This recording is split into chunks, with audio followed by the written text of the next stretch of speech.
ভালোবেসে একটা শ্রেণীকে তো মানুষ সাকিবিয়ান বলে ডাকে। I love Shakibians. Thank you. I love you too. এখন এমন সিনেমা প্ল্যান করছে যে সিনেমার কাছে বরবাদ কেউ ছোট সিনেমা মনে হবে। একটা প্রবাদ আছে, মর্নিং শোজ দ্য ডে। আমরা যখন দেখি একটা সিনেমার ওপেনিং দেখি, একটা সিনেমার কিছুদিন রান যখন করে, তখন কিন্তু সেটা বোঝা যায় যে এটা কি লং রানের ঘোড়া হবে, এটা কততে গিয়ে ঠেকতে পারে, কোন জায়গায় গিয়ে পৌঁছতে পারে।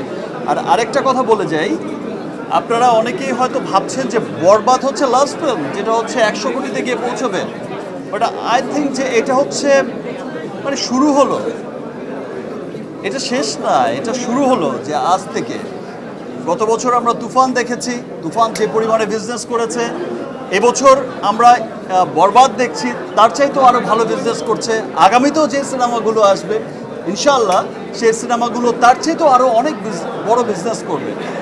আমি আপনারা একটা বিষয় লক্ষ্য করলে আমাদের পার্শ্ববর্তী দেশেই দেখবেন যে তাদের বড় ইন্ডাস্ট্রিতে এক সপ্তাহে 100 কোটি টাকা সেল হয়েছিল, সেটা ছিল তাদের কাছে বিরাট বড় ব্যাপার তৎকালীন সময়, এবং তারা খুব এক্সাইটেড ছিল এই 100 কোটি টাকার সেল নিয়ে।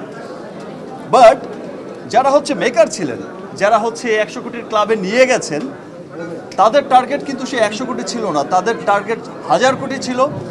এখন দেখা যায় যে আমাদের পার্শ্ববর্তী দেশের সিনেমা, বড় সিনেমাগুলো 1000 কোটি ক্লাবে না পৌঁছলে তারা সুপারহিট ডিক্লারই করে না, তাদের টার্গেটই। সো আমাদের শুরু হয়েছে, অ্যান্ড দেন আমাদের দেশের মানুষ, আমাদের দেশের সর্বস্তরের মানুষ, এবার আমি আমার দেশের সর্বস্তরের মানুষকে ধন্যবাদ জানাবো আবারও, বিকজ এবার আমি যখন শুটিং করছিলাম, আমি যখন শুটিং করছিলাম এই কিছুদিন আগেই, এই কয়েকদিন আগেই আমাকে কিছু মানুষ এসে যখন বলল, তারা সিনেমার কোর মানুষ, তারা যখন এসে বলল যে দিস ইজ দ্য ফিল্ম যেটা গুলশান থেকে গুলিস্তান সবাই দেখছে।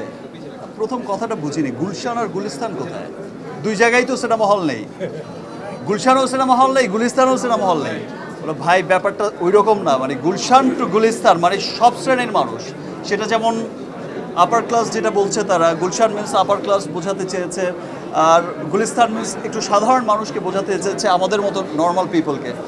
সো বলছে যে গুলশান টু গুলিস্তান সর্বস্তরের মানুষ দেখছে, এবং যেই চিত্র আমি দেখেছি মাল্টিপ্লেক্সগুলোতে, যেই চিত্র আমি দেখেছি সিঙ্গেল স্ক্রিনগুলোতে, এই ভালোবাসা অব্যাহত থাকলে, এবং যেই চিত্র আমরা দেখছি দেশের বাইরে যেখানেই যাচ্ছে, সেখানেই কিন্তু বরবাদ জোয়ার বয়ে, মানে ভালোবাসায় সবাইকে বরবাদ করে দিচ্ছে। এই ভালোবাসা অব্যাহত থাকলে দেশ বিদেশের বাঙালিদের মধ্যে, বাংলাদেশিদের মধ্যে ইনশাল্লাহ আমরা এই 100 কোটির ক্লাব কোনো একদিন আমরা বলবো যে ভাই 1000 কোটিতে তো পৌঁছে গেছে ইনশাল্লাহ। প্রিয়তমা ছাড়িয়ে গেছে হচ্ছে তুফান, তুফান ছাড়িয়ে গেল বরবাদ, তাহলে কি তাণ্ডব কি বরবাদকে ছাড়িয়ে যাবে? সবার সময় কম আসে, ভিতরে আয়োজন আছে, আমরা তো আশা তো করি যে ছাড়িয়ে যাবে। এবং এই যে বরবাদ প্রডিউসার অ্যান্ড ডিরেক্টর, এই টিম কিন্তু এখন এমন সিনেমা প্ল্যান করছে যে সিনেমার কাছে বরবাদ কেউ ছোট সিনেমা মনে হবে। আপনার যারা ফ্যান আছে তাদেরকে দেখেছি উন্মাদের মতো এবার অন্যান্য ছবির পাশাপাশি বরবাদ যেমন দেখেছে, অন্যান্য সিনেমাও দেখেছে। এই যে বাংলা সিনেমার জোয়ার এবার চললো, সেইটাকে এসে সাকিব খান বাংলা ইন্ডাস্ট্রি যদি বলি শীর্ষ নায়ক, সেই জায়গায় কেমন দেখেন? সিনেমার একটা ফ্লো ছিল এবার। লোক, আমি কত নাম্বার নায়ক আমি সেই বিচার কখনো করিনি। আমার জীবনের শুরু থেকে আজ পর্যন্ত আমি কখনো নাম্বার নিয়ে চিন্তিত না। আমি কাজ করে যাই আমার দেশের মানুষের জন্য, আমি কাজ করে যাই যারা আমাকে ভালোবাসে, মন থেকে ভালোবাসে, যারা আমার সব সময় আমার সুখে দুঃখে আমার পাশে সব সময় থাকে। ভালোবেসে একটা শ্রেণীকে তো মানুষ সাকিবিয়ান বলে ডাকে। I love Shakibians. Thank you. I love you too. I love you too. I love you too. So, inshallah.